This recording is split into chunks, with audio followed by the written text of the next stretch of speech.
멋진 여정의 등대지기가 되드리겠습니다. 청소년 직업 프로젝트 꿈틀에 오신 여러분 환영합니다. 네, 저는 MC 김수지입니다. 자, 요즘 디지털 시대입니다. 여러분 전화 통화 대신 SNS로 소통 많이 하시죠? 이렇게 많은 사람들이 SNS에 열광하는 이유는 뭘까요? 네, 소통하기 쉽고요. 빠르고요. 네, 바로바로 소통이 가능합니다. 자, 오늘 만나볼 드림 멘토는요, 이 SNS계의 아이돌 스타입니다. SNS 친구가요, 무려 24만 명, 그리고 좋아요 수가 12만을 기록했다고 합니다. 정말 대단한데요. 어떤 분일지 화면을 통해 먼저 만나보겠습니다.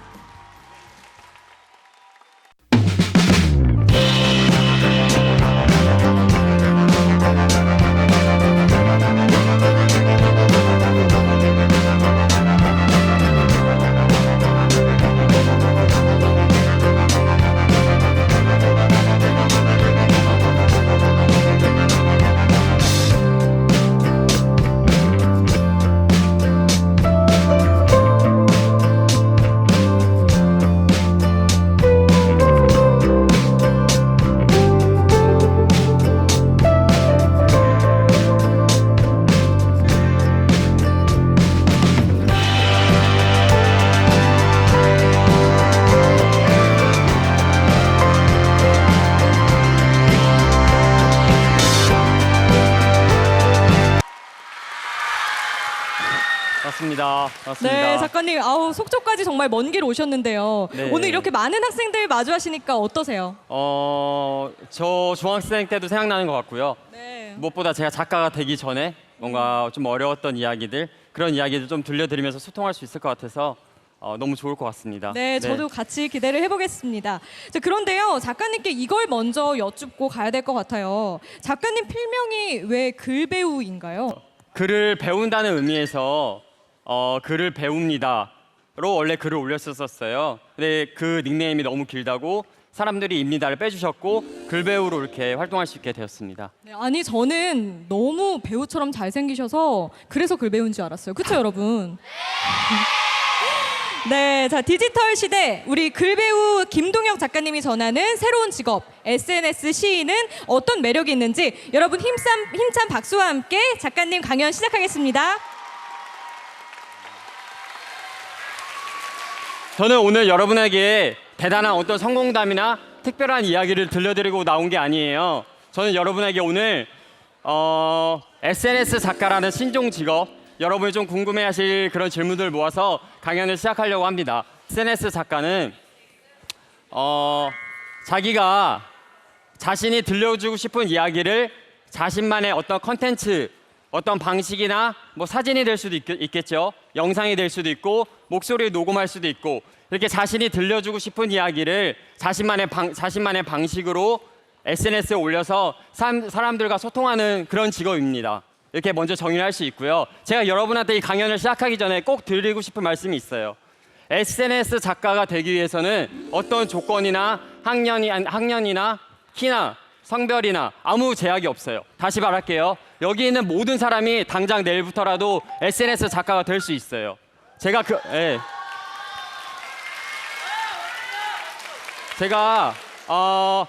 어떻게 SNS 작가가 될 수 있는지와 SNS 작가가 되면 어떤 게 좋을지 그런 어떤 방향성들을 오늘 천천히 말씀드릴게요. 여러분, 이게 제가 제일 처음에 썼던 시예요. 제일 처음에. 이 글을 어떻게 썼냐면 제가 이렇게 신호등에 서 있었어요. 여러분, 신호등에 서 있는 사람을 다 매일매일 보지 않나요? 제가 뭔가 특별하거나 대단한 이야기나 기사나 사건을 가지고 글을 쓴 게 아니라 우리가 이미 모두 다 알고 있는 매일매일 보는 이야기들을 가지고 제가 어떤 글을 소재로 삼은 거죠. 우리가 이렇게 신호등에 다 서 있는데 엄청 바빠 보이는 아저씨가 있었어요. 막 계속. 근데 신호등이 엄청 긴데도 계속 기다리고 계신 거예요. 안 건너고. 어떻게 저렇게 바쁜데 삶에 있어서 이렇게 바쁘고 우리가 밀리고 바쁜데 어떻게 이 신호등만을 꼭 지키면서 기다릴 수 있을까라는 생각을 하게 됐어요. 왜 기다릴 수 있을까요? 곧 바뀔 거라는 걸 알기 때문에. 그렇죠. 여러분도 과제나 숙제나 혹은 여기 오면서 혹은 뭔가 밤에 아니면 친구들과 만날 때 힘듦이나 어려운 일들이 있을 수 있어요, 없어요? 다 있어요. 제가 장담하고 여기 있는 사람들 모두 다 고민이 있어. 고민이 있는데 우리가 그거를 뭔가 고민이다 생각하고 뭔가 내 삶에 뭔가 무게다 생각하고 뭔가 이게 영원 우리가 힘든데 이 힘든 게 왜 힘드냐면 이 힘듦이 영원할 것 같다고 생각해서 힘든 것 같아요. 자, 다시 말하면 내가 어떤 문제가 생기거나 고민이 생겼어. 근데 이게 바뀌지 않고 영원히 힘들 것 같다는 생각에 내가 지금 계속 힘드는 거야. 제가 이 시로서 여러분한테 전하고 싶은 말씀은 영원한 건 없는 거죠. 세상에는 영원한 게 없고 그 신호등처럼 뭔가 내가 기다린다고 하면 힘든 상황이 좋게 바뀔 거라는 그런 메시지를 전하고 싶었고 글을 올리니까 저는 대학생이었습니다. 대학 경영학과. 근데 글을 올리고 나니까 좋아요가 몇 개지 안 보이죠? 12만 명. 그리고 이 글을 구독한 사람이 500만 명 정도가 돼요. 이 글을 보면 제 글에 대해 어떤 사람들이 댓글을 달고 소통을 하게 된 거예요. 근데 다시 물을게요. 이게 직업이 되고 돈을 벌 수 있고 할 수 있을까요? 이렇게 한다고? 그렇죠. 여기서 뭔가 더 나아가면 할 수 있겠죠. 그걸 제 뒤에 해드릴게요. 자, 이렇게 글을 쓰고 나서 저는 여러분들이 흔히 아는 페이스북 스타라는 게 됐어요. 그리고 나서 두 번째 글을 또 올렸어요. 공부를 많이 하면 공부가 늘고 운동을 많이 하면 운동이 늘고 요리를 많이 하면 요리가 느는 것처럼 무언가를 하면 할수록 늘게 된다. 그러니 걱정하지 마라. 더 이상 걱정이 늘지 않게. 걱정하지 마라.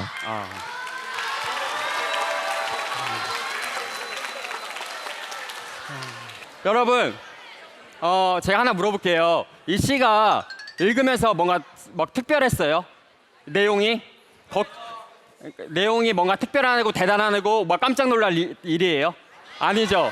자, 다시 물을게요. 그러면 이거는 우리들로 다 알고 있는 내용이죠? 알고 있다는 거에 다른 말은 내가 조금만 생각하면 누구든 다 쓸 수 있는 거잖아요. 그렇죠? 모르니 학습을 통해서 배우는 게 아니니까. SNS 작가는 이렇게 이미 우리가 알고 있는 이야기를 바탕으로 어떤 새로운 컨텐츠, 아까 보셨을 때 그 글이 어떻게 써 있었어요? 담벼락에 신호등에 청테이프로 붙여서 이렇게 적혀 있었어요. 그렇죠? 제가 그렇게 한 이유는 뭐냐면 우리가 신호등을 기다릴 수 있는 이유는 곧 바뀔 거라는 걸 알기 때문이다. 이 내용의 신호등처럼을 어떻게 글이랑 가장 잘 어울리게 표현할 수 있을까 생각을 했는데 제가 길을 가고 있었어요, 어느 날. 근데 치킨집 전단지가 엄청 붙어 있는 거야. 근데 제가 배가 엄청 고팠어요. 배가 고플 때 치킨집 전단지 붙으면 어때요, 여러분? 먹고 싶어요. 반가워. 그리고 엄청 그 글이 와닿죠? 치킨집 전화번호가 엄청 와닿죠?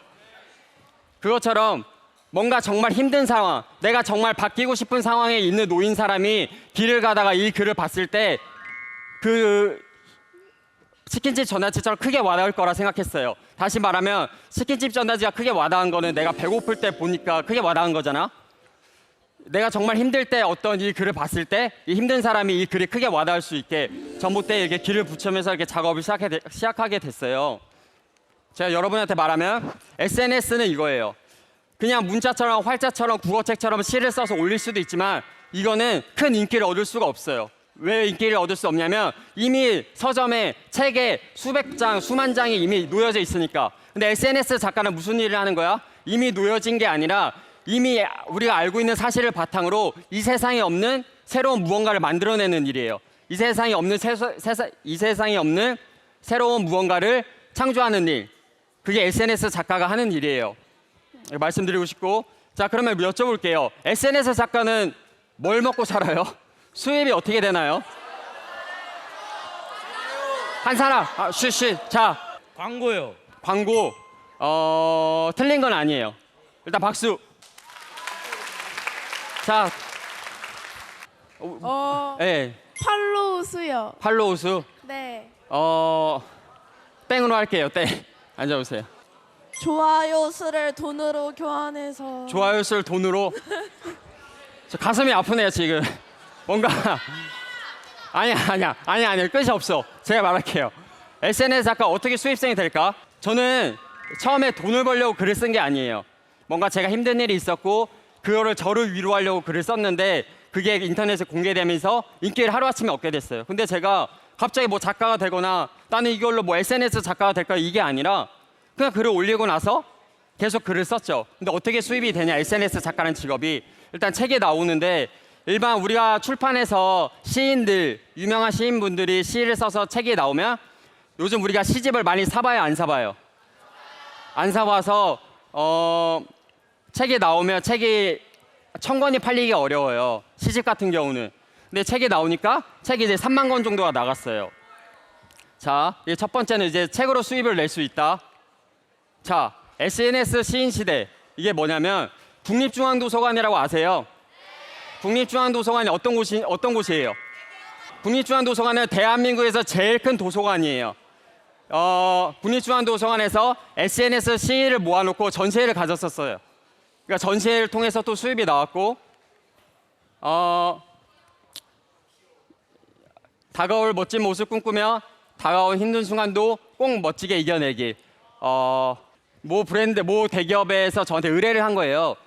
청춘들한테 뭔가 삶의 메시지를 달라 해서 공익적인 차원에서 일을 한 거고, 이렇게 뭔가 기업들과 콜라보로 이렇게 같이 일을 해서 수입을 낼 수도 있어요. 이거는 KDB, 여의도에 있는 KDB 은행 그 본점에서 저한테 글을 부탁을 했어요. 우리가 우리 은행 차원에서 사람들이 봤을 때 뭔가 따뜻해질 수 있는 글을 적어달라. 그래서 글을 잠깐 읽어보고 소개를 할게요. 웃었던 날들을 모으면 행복이 되고, 좋아했던 날들을 모으면 사랑이 되고, 노력했던 날들을 모으면 꿈이 된다. 예.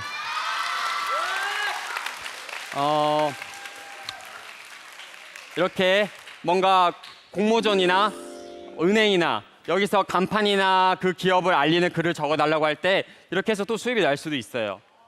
자, 이거는 유명한 레스토랑이에요. 레스토랑에서 세상은 쉬어갈 틈 없이 바쁘지만 인생은 쉬어가도 괜찮은 거란다. 글배우. 여기서 저한테 의뢰한 거는 레스토랑에 우리가 뭐 하러 가요? 밥을 먹으면서 이야기를 나누면 쉬어갈 수 있죠. 그걸 주제로 저한테 글을 써달라고 해서 의뢰를 받고 써준 글이에요. 이렇게 책이나 기업이나 어떤 뭐 광고에 대한 글이나 이런 글들을 써서 SNS 작가는 수입을 낼 수가 있어요. 그러니까 제가 말하고 싶은 거는 이게 금액에 대한 맥심이 없는 거예요. 내가 이름이 높고 내가 잘하고 내가 많은 사람들한테 영향력이 있는 사람이라고 하면 계속 올라갈 수 있는 거죠. 제가 이렇게 말씀을 드릴게요. 지금까지는 SNS 작가가 뭔지, 어떻게 하면 SNS 작가가 활동할 수 있게 되는지, 그리고 SNS 작가는 어떻게 수입이 나는지에 대한 얘기를 했어요. 근데 여기서 잠깐 제가 제 이야기를 좀만 할게요. 이제 지금까지는 뭔가 그러니까 전체적인 그냥 정보를 전달한 거고, 여러분 제가 어떻게 작가가 됐고, 저 인간은 왜 저런 글들을 쓰고 왜 청탭을 붙이고 이렇게 시작하게 됐는지 제 이야기를 한 10분 정도만 설명하고 이제 이야기를 좀 빨리 마칠게요. 여러분들이 인터넷 쇼핑몰에서 옷 사본 사람, 다 사왔네요. 저는 인터넷 쇼핑몰을 했었어요. 20살 때부터 25살 때까지. 네, 그 25살 때까지 옷 장사를 했는데 몇 번을 망했는 줄 아세요? 3번? 2번을 망했어요. 2번을. 그래가지고 돈이 하나도 없어서 돈이 하나도 없으니까 어떻게 사업이 망하고, 그렇죠. 밥도 못 먹고 잘 데도 없어서 이렇게 대학병원 같은데 병원 화장실에 몰래 들어가 자고 그랬었어요. 근데 그러다가 3번째 사업을 했는데 그게 좀 잘 됐어요. 근데 제가 그 좀 잘 되기 전까지 힘들었게요, 안 힘들었게요? 엄청 힘들었겠죠. 2번의 실패가 이미 있었으니까. 네, 3번째 사업을 오픈했는데 3번째 사업이 좀 잘 되는가 싶더니 제가 이제 과로로 쓰러져서 폐를 수술했어요. 그러고 나서 뭔가 다시 뭔가 시작할 힘이 없더라고요. 그렇게 되고 나니까. 그러고 나서 학교에 가서 평범하게 그냥 대학 생활을 했어요. 근데 너무 속상한 거예요. 왜 속상하냐면 내가 이만큼 열심히 했는데 내가 열심히 한 거에 대한 어떤 칭찬이나 과정을 봐주지 않고 사람들이 결과만 얘기하는 거야. 너는 28살에 대학교 2학년이고 늦은 사람이고 부족한 사람이고 네가 꿈꿔왔던 노력했던 시간들은 다 필요 없는 시간이야. 왜냐면 너는 지금 또래보다도 늦은 사람이니까. 왜냐면 여러분 나중에 크면 알겠지만 28살은 취업을 하고 한 사람 목을 하면서 살아갈 나이예요. 군대도 다녀오고. 근데 저는 사업도 그렇게 실패해서 학교에 갔는데 대학교 2학년 아이들과 학교를 같이 다니면서 늦은 사람이 됐죠. 그래서 그게 그게 상처가 됐던 것 같아요. 뭔가 힘들 때 내가 일이 힘들어서 힘든 게 아니라 내가 힘든데 내가 힘든 걸 아무도 몰라줄 때가 진짜 힘든 것 같아요. 그래서 저는 그때 많이 힘들었고 그 힘든 시간 속에서 우연히 길을 가다가 이런 글귀, 이런 낙서를 봤어요. 어떤 낙서였냐면 그래, 그래도 잘했다. 이 문장을 보고 나서 그때 엄청 울었어요. 눈물이 엄청 나더라고요. 그러고 나서 그 글귀를 봤을 때 제 마음이 어땠어요? 좋아졌죠, 순간. 그래서 이 글귀들을 계속 끄적이게 됐고 그렇게 썼어요. 써서 결과적으로 저는 SNS에 글을 올리면서 작가가 됐어요. 근데 저는 이 얘기를 지금 하려는 게 아니라 그 다음 얘기를 하려고 그래요. 뭐 기사에도 없는 이야기, 지금 제가 움직이고 있는 이야기를. 뭐냐면 작가가 돼서 돈을 버니까 좋았어요. 꿈도 생기니까 좋았죠. 인기도 생기니까 좋았어요. 뭔가 인정받으니까 좋았어요. 그게 단 줄 알았는데 그게 단 줄 알았어요. 그게 단 줄 알았는데 제가 SNS 작가원에서 인생에서 변화가 하나 있어요. 뭐냐면 인터넷에 글을 올리면 저한테 죽고 싶다, 자살하고 싶다, 사업이 망했다, 이혼했다, 꿈이 없다, 가족을 잃었다 이런 메시지들이 엄청 많이 와요. 그 메시지의 결론은 이거야. 내가 지금 너무 힘드니까 위로의 글을 적어달라는 이야기였어요. 근데 아까 말했지만 제가 폐가 터지고 작가가 되는데 누굴 위로할 힘이 있었겠어요? 누굴 위로할 제가 여유가 있었겠어요? 아니죠, 아니죠. 저는 그 메시지를 다 일십했어요. 보지도 않고 아예 다 삭제했어요. 너무 무서운 거야. 왜냐하면 내가 하루에 아침에 눈을 뜨고 딱 일어나. 그러면 여기 핸드폰에 죽고 싶다는 문자가 몇백 개씩 매일 와 있는 거예요. 그래서 작가도 하지 말고 정말 그냥 나만 보면서 글을 써야겠다 이렇게 생각을 했었는데 제가 이렇게 뭔가 누군가를 위로해야겠다, 이런 작가가 돼야겠다는 이런 소명을 준 친구가 있어서 그 얘기를 마지막으로 좀 소개하려고 해요. 뭐냐면 제가 그렇게 죽고 싶다는 문자들 막 삭제하기 바빴고 보지 않을 때쯤에 인터넷에 글도 올리지 않으니까 한 3주 정도 지나서 어떤 메시지가 하나 왔어요. 모르는 여자한테. 작가님, 저는 22살 여자 한국무용을 준비 중인 3수생 학생입니다. 작가님, 근데 저는 초등학교 5학년 때 부모님이 다 돌아가셨습니다. 그래서 이모한테 자랐고 이모가 저희 부모님 보험금을 다 가져가고 저를 버렸어요. 그래서 이 아이는 초등학교 5학년 때부터 22살 때까지 밖에서 혼자 자란 거예요. 뭐 여자 아이가 밖에서 혼자 자랄 정도면 엄청 많이 힘들었겠죠. 근데 중학교 때 체육 시간에 한국무용을 우연히 하게 됐는데 한국무용을 하는 동안 날개가 달린 것처럼 너무 행복했던 거예요. 그래서 그 아이한테 꿈이 생겼어요. 뭐냐면 나는 이렇게 부모님이 없고 나처럼 돈이 없는 학생들한테 한국무용을 무료로 알려줄 거야. 그런 선생님이 돼야지. 그래서 제가 알아봤더니 한국무용 학원비가 우리나라에서 제일 비싸더라고요. 그러니까 예체능 쪽에서는. 그래서 그 아이는 그런 꿈을 갖고 중학교 때부터 고등학교 때까지 아르바이트를 막 4개, 5개씩 했어요. 한국무용 선생님이 돼서 돈이 없고 가난한 사람들한테 무료로 알려주려고. 이렇게 메시지가 왔는데 사실 이랬어요. 작가님, 그래, 나 너무 힘들어 지금. 그러니까 위로의 글을 적어달라고 이렇게 왔으면 제가 그게 마음에 크게 움직이지 않았을 거예요. 왜냐면 그 전에 온 사연들 중에 그거보다 슬픈 게 더 많았어요. 근데 그 아이의 말은 이거였어요. 뭐냐면 작가님, 저 지금 너무 행복해요. 그래서 물어봤어요. 처음으로 답장을 한 거죠. 뭐가 행복한데요? 이렇게 물어봤더니 저는 매일 좋아하는 일을 2시간씩 할 수 있어요. 그 얘기를 듣는데 전 이렇게 생각이 들었어요. 내가 정말 힘들고 실패할 때 옆에서 누가 그래, 그래도 잘했다 이 말을 벽 위에서 글로 본 게 아니라 누가 옆에서 나한테 해줬다고 하면 제가 결과에 어떻게 될지 모르겠지만 과정 속에서 더 행복할 수 있고 더 용기 내면서 할 수 있었을 것 같은 거예요. 그래서 이 아이의 과정을 응원해주고 싶다 생각했고 메시지를 보냈어요. 이렇게 누구누구님, 제가 서울에 대학로 마로니에 공원이라는 곳에서 37일 동안 텐트를 쳐놓고 고민을 와서 말해주면 제가 그걸 듣고 위로의 글을 적어드릴게요. 그러니까 당신이 지방을 사니까 37일 중에 하루 시간 되신 날 올라오세요. 그럼 전 텐트를 쳐놓고 기다리겠습니까? 그렇게 해서 37일 동안 기다렸는데 그 아이가 왔고 위로의 글을 적어줬어요. 그 프로젝트가 뭐냐면 37일간의 불빛 프로젝트라고 결국은 저를 모르는 사람, 그냥 소문이 나서 뉴스에도 나오고 이렇게 돼서 그게 1,400명 정도가 왔어요. 37일 동안. 근데 그 사람들이 여러분 그 사람들이 친구가 없어서 저한테 고민을 말하러 왔겠습니까? 아니면 가족이 없어서 저한테 고민을 말하러 1,400명이 왔겠습니까? 아니에요. 그 사람들은 결과를 듣고 싶은 게 아니에요. 이미 결과는 다 알아. 여러분 다 알지 않아요? 공부 열심히 해야 된다는 거 모르는 사람, 내가 꿈을 가져야 되는 걸 모르는 사람, 내가 착하게 살면 모르는 사람, 내가 착하게 살아야 된다는 걸 모르는 사람 다 알아. 이미 다 안다니까요. 제가 아까 시 보여드렸잖아요. 다 아는데 내 마음을 알아줬으면 좋겠는 거죠. 그렇게 하지 못했을 때 마음이 있잖아요. 내가 공부를 열심히 하고 싶은데 열심히 했는데 잘 안 됐을 때 마음이 있잖아요. 그 마음을 알아주고 듣고 싶었던 거죠. 1,400명의 사람들이. 그래서 저한테 소명이 생겼어요. 나는 세상을 바꿀 수는 없겠죠. 제가 이렇게 과정을 아무리 응원한다고 해도 세상이 바뀌지는 않겠지만 혹시 나를 만나는 사람은 내가 용기 있게 바꿀 수 있지 않을까?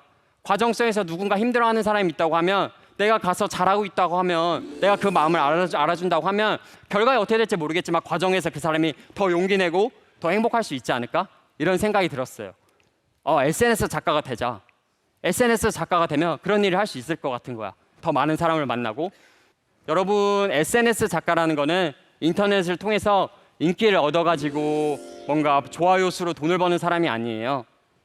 SNS 작가라는 사람은 사람들과 가장 가까이서 소통하면서 영향력 있게 그 사람들과 소통하는 일인데, 이렇게 생각하시면 좋겠어요. 어떤 작가가 돼야지, 어떤 SNS 작가가 돼야지를 고민하지 말고 내가 어떤 사람일지, 어떤 사람이 되고 싶은지를 먼저 고민했으면 좋겠어요. 왜냐하면 내가 어떤 사람인 게 내 글이고 내 작가의 모습이니까. 뭔가 인기를 얻으려고 하는 게 아니라 여러분이 오늘 적은 일기가 누군가의 같은 생각을 통해서 그 일기가 전해져서 이게 또 퍼져나가서 여러분의 글 하나로 누군가 큰 힘을 얻을 수도 있어요. 다시 말하면 SNS 작가는 그 마음을 알아주는 일을 하고 있는 거니까 아마 미래에도 이 인기가 변함없이 계속해서 인기를 얻지 않을까 생각을 해요. 그리고 마지막으로 누군가의 마음을 알아주는 것도 좋고 이렇게 뭔가 다른 사람을 위해서 글을 쓰는 것도 좋지만 제 옆에 있는 친구나 부모님이나 내가 좋아하는 사람한테 더 이렇게 좋아한다는 말을 표현하면서 그렇게 성장해 나가셨으면 좋겠습니다. 오늘 너무 긴 강의 잘 들어주셔서 감사합니다. 글배우였습니다. 네, 작가님 무대 중앙으로 모실게요. 네, SNS가 친숙한 우리 청소년들에게는 특히 좀 관심을 가질 만한 그런 이야기였던 것 같아요. 또 워낙에 작가님이 진심을 담아서 얘기를 해주셔서 그런지 학생들이 더 집중해서 듣는 그런 네, 느낌이었습니다. 자, 이번에는 우리 친구들이 강연을 들으면서 궁금한 점이 또 생겼을 것 같아요. 그래서 질문을 받아보는 시간을 가질 텐데요. 스케치북을 높게 들어 올려주세요. 작가님이 골라주실 겁니다. 지금 이 상황에서 어떤 글이 떠오르나요? 여러분한테 다 해주고 싶은 글이 있어.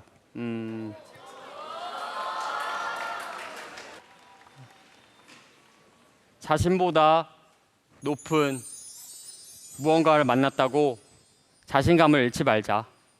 우리의 높이는 아직 지어지는 중이다.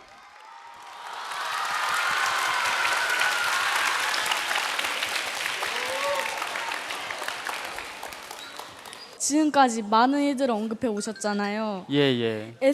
그렇게 많은 코멘트를 받으면서도 SNS 작가라는 직업을 유지하는 게 힘들지 않았나 질문하고 싶어요. 나를 누가 제일 잘 알아요? 나는 내가 제일 잘 알아. 근데 내가 꿈을 정하려고 하면 부모님이나 친구들이 뭐라고 해요? 현실적이지 않다고. 그래서 제가 다시 말할게요. 근데 내가 만약에 꿈을 정해놓고 잃었어. 그러면 그 사람들이 다시 뭐라고 말할까요? 그 꿈을 하기 잘했다고 말하겠죠. 이 말의 요지는 이거예요. 내가 나를 잘 아니까 주위 사람들을 믿고 꿈을 정하는 게 아니라, 현실을 보고 꿈을 정하는 게 아니라 나를 믿고 내가 원하는 그림을 그려나가면 좋을 것 같아요. 그래서 저는 다른 사람 얘기를 듣고 과정을 줄이는 게 아니라 나를 믿고 더 많은 과정을 만들어가고 싶었어요. 그래서 SNS 작가라는 뭔가 마음을 갖고 그렇게 계속 활동할 수 있게 된 것 같아요. 지금까지 썼던 글 중 가장 좋고 마음에 드는 글을 말해주세요. 인생은 한 번이지만 행복은 셀 수 없기를. 네.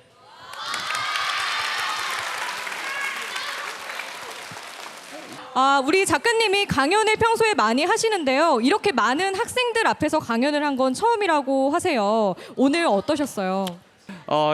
제가 뭔가 지금은 저는 활동을 하고 꿈을 잊고 그걸 노력하는 과정인데 뭔가 꿈을 선택하기 전에 친구들을 만나니까 그런 뭔가 진실성이나 이런 것들이 되게 저한테도 와닿았던 것 같아요. 그래서 더 준비 안 한 얘기까지 더 이렇게 들려줄 수 있었고 저한테도 너무 좀 진심이 담긴 좋은 시간이었던 것 같습니다. 네. 네, 앞으로도 김동혁 작가님이 왕성한 작품 활동을 통해서 우리에게 꿈과 위로가 되길 바라겠습니다. 네. 오늘 고생하셨습니다. 감사합니다. 감사합니다. 네, 여러분 아까 노력한 날들을 모으면 꿈이 된다라는 시 글귀 기억하시죠? 자, 꿈틀은 여러분의 꿈과 끼를 발견하는 시간입니다. 청소년 직업 프로젝트 꿈틀은 여러분의 꿈을 응원합니다.